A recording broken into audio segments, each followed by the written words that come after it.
Hello, friends. Welcome back to another episode of One Block at a Time. Today, in this video, we are building something pretty easy. It is a skeleton farm. I am working on a big project right now. I think we'll see in maybe the next video, but I'm going to need a lot of dispensers, and for a lot of dispensers, I'm going to need a lot of bows. I could make a spider spawner, get a lot of string.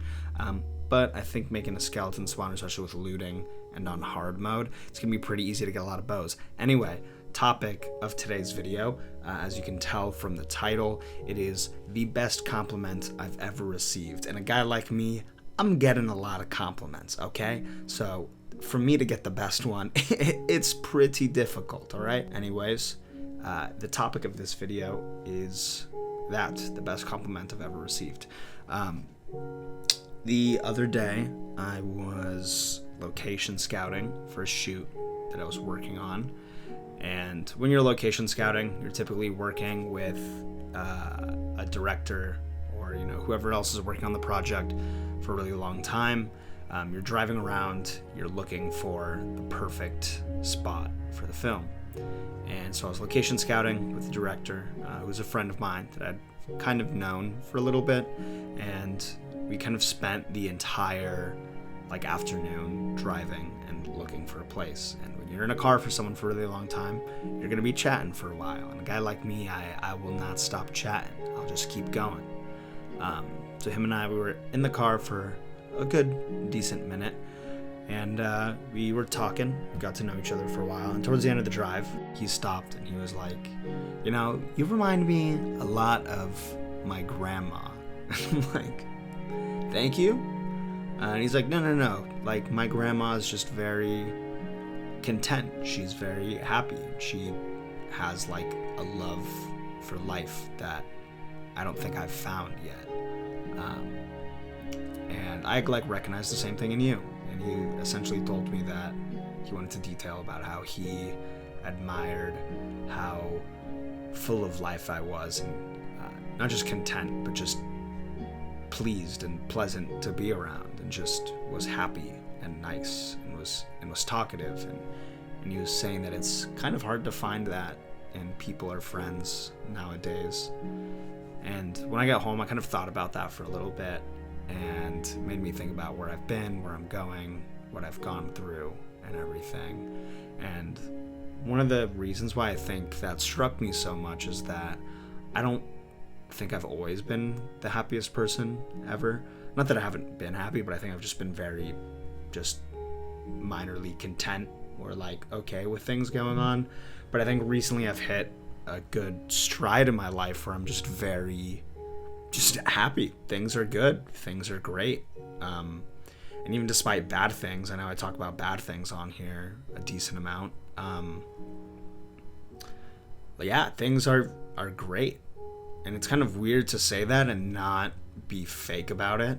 I'm just very happy. And I think a lot of that has to do with all of the bad things that I've gone through and all of the steps that I've made to become a better person and how I get there. And one of the things that the guy I was in the car with, Joe, one of the things that he was telling me was, he was like, the way you talk about music, how you sit down, you listen to an album front to back, you sit there and you experience the whole thing. Or when you cook a meal, you're gonna make something new. You're gonna chop up fresh ingredients. You're gonna make something you've never had before. You're really gonna taste it. You're gonna learn the flavors. You're gonna master whatever you're cooking. And he was like, I like that every single thing you do in your life, you do with a passion and with intention and with care and detail. And I think that's something that I've been focusing a lot on in my life, is just doing things for myself. I used to, for a really long time, not be comfortable with my alone time. And the way that I realized that was I was going through a rut, and I had a friend over at my apartment that I lived at a few years ago. She came in, and I was talking to her about it, and she started laughing. She just looked around my room, and around my room were all these pictures of me with friends and family, and she was like, dude, just look at your walls. Do you do anything by yourself? And I kind of thought about that for a while, and I don't think I'd done anything contently by myself for a really long time. And even if I had, it had just been filled with a lot of noise and distractions and technology. And I kind of took that to heart, and I was like, I don't think I'd do anything alone. I'm too social. I try to surround myself with people too often, and it got to a point where it was detrimental, where if I wasn't doing something social, I was upset at myself. And I think kind of technology has a lot to do with that. You know, if you're constantly watching other people doing things like on social media, you're comparing yourselves to them. And I think I was being social to like an unhealthy level in a way, and I decided to dedicate a lot of time to focus on myself and doing things alone that I enjoyed. And I did something that I hadn't done in a really long time, which was spend one entire day by myself doing things that I enjoyed doing. And it was really weird. I didn't like it. I felt the urge to that, like when I went for a bike ride to the beach to take a picture of the beach and post it so other people would see it. I went to the grocery store and I went to like buy ingredients, and I was like, oh, so-and-so would love to like eat this with me. This is one of their favorite foods. I should hit them up. And I was like, no, like, what do I like? What do I want to eat? And it sounds really silly and lame to be like, yeah, man, I have so many friends that I always have to be doing things with them. But not even necessarily like that. It just, I realized I hadn't been comfortable with myself. And that was something that I kind of consciously tried doing for a really long time, was doing things alone and learning more about myself. And it was really difficult, like I keep saying, but I've gotten to the point where I'm so comfortable and content with it that now that has invigorated every other part of my life, especially socially. You know, I love listening to music and putting my record on my record player and just sitting there and absorbing it, or getting my book and sitting outside and reading, you know, however many pages, or writing in my room alone, or even playing this game by myself. Sometimes not even with a podcast or music in the background, just doing something. And I think when you enjoy your own company, you begin to find out the things that you really love doing, because you're doing it by yourself. You are only entertained by the things that you're doing in your own company.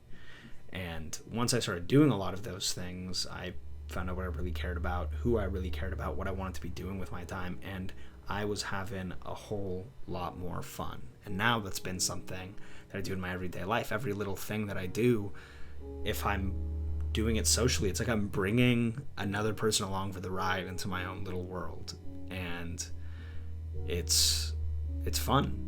And I think that's the reason why I seemed so happy to this person. And it was literally just because I'd learned to enjoy myself and enjoy the little things that I loved doing. And when you love doing every little thing that you do, like waking up and going to the gym and reading a little bit, or cooking yourself a meal, or working on a project that you're excited to work on, it invigorates every part of your life and the other people around you. And you just become a whole lot happier, a heck of a lot happier. Yeah, it's weird to reflect and think back on that and think that I used to not be like that, and now I've gone to a point where other people have like stopped me to point out and recognize that fact about myself. And I never thought that I would be one of those people that, you know, people think of as the very happy, smiley one. That usually hasn't been my thing. And now it is, and I think it feels pretty good to be recognized for that. And I think that's something I'd subconsciously recognized with myself, that I just noticed I was a lot happier doing things in my life. But when someone recognizes something that you've kind of been working towards, I guess it wasn't something I was always consciously working towards, but, you know, looking back on it, I think I kind of was. It feels nice to be recognized for that, and to know that I'm surrounding myself with people who value those same things in life. So I guess my message that I want to pass on to anyone listening, or future me watching this, just enjoy the little things. Like, even in this game, I'm building a skeleton spawner, and this is like the easiest thing you can make.